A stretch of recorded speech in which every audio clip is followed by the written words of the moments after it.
বন্ধুরা তোমাদেরকে এখন যেটা করে দেখাবো সেটা হচ্ছে কোকোনাট রাইস।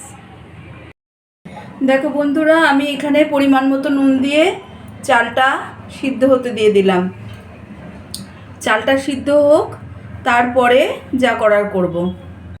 বন্ধুরা, কোকোনাট রাইস বানানোর জন্য আমি এখানে অল্প একটু ঘি দিয়েছি, একটু হিং দিয়ে দিয়েছি, আর এখানে আমি একটু সর্ষে দিয়ে দিলাম, আর দিয়ে দিলাম হচ্ছে এই যে রাখা মশলাগুলো।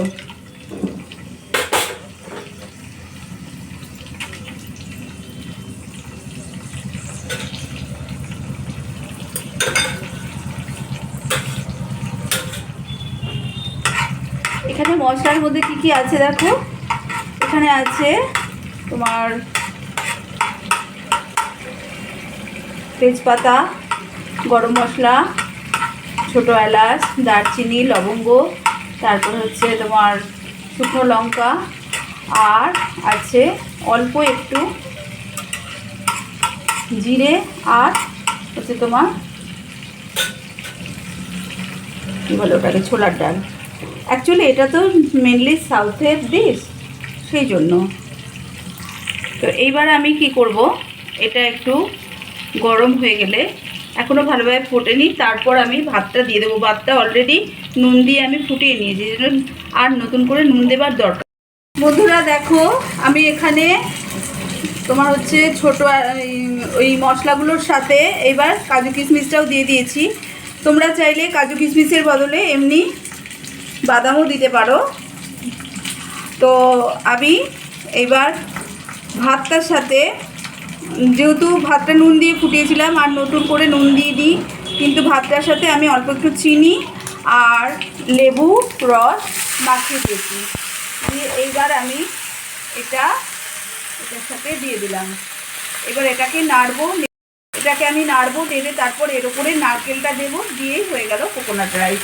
তো দাঁড়াও, পরে আমি ভালোভাবে দেখাচ্ছি, দেখিয়ে কীভাবে করলাম দেখিয়ে দেবো। দেখো, এইটার সাথে আমি একটু কাঁচা লঙ্কাও দিয়ে দিলাম। তোমরা চাইলে এর সাথে ধনেপাতা, তারপরে আরও যে জিনিসটা দিতে হয় সেটা অ্যাকচুয়ালি আমার বাড়িতে এখন নেই, সেটা আমি তাই দিতে পারলাম না। অবশ্যই তোমরা দেবে, সেটা হচ্ছে কারি লিভস, মানে কারি পাতা। যেহেতু আমার কাছে নেই, তাই আমি এখন এই মুহূর্তে দিতে পারছি না কারি পাতাটা। যেহেতু এটা সাউথ ইন্ডিয়ান ডিশ, অবশ্যই তোমরা কারি পাতা দেবে। এইবার নারকেলটা দিয়ে দিচ্ছি এর উপর ছড়িয়ে।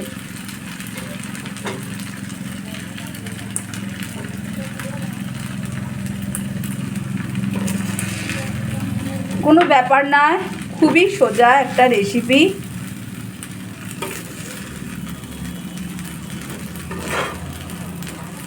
জাস্ট ইনগ্রিডিয়েন্টগুলো ঠিক থাকলেই হয়ে যায়। আর একটা কথা, অবশ্যই কারি লিভসটা দেবে, কিন্তু এখন আমি দিতে পারছি না বলে আমার খারাপ লাগছে। আমার কাছে থাকলে আমি অবশ্যই দিতাম। তো বন্ধুরা দেখো, আমার বানানো কোকোনাট রাইস কমপ্লিট। আর যে কথাটা বললাম, অবশ্যই কারি লিভস দেবে, আমার কাছে ছিল না তাই দিতে পারিনি। আজকের মতো বিদায় নিলাম, সবাই ভালো থেকো।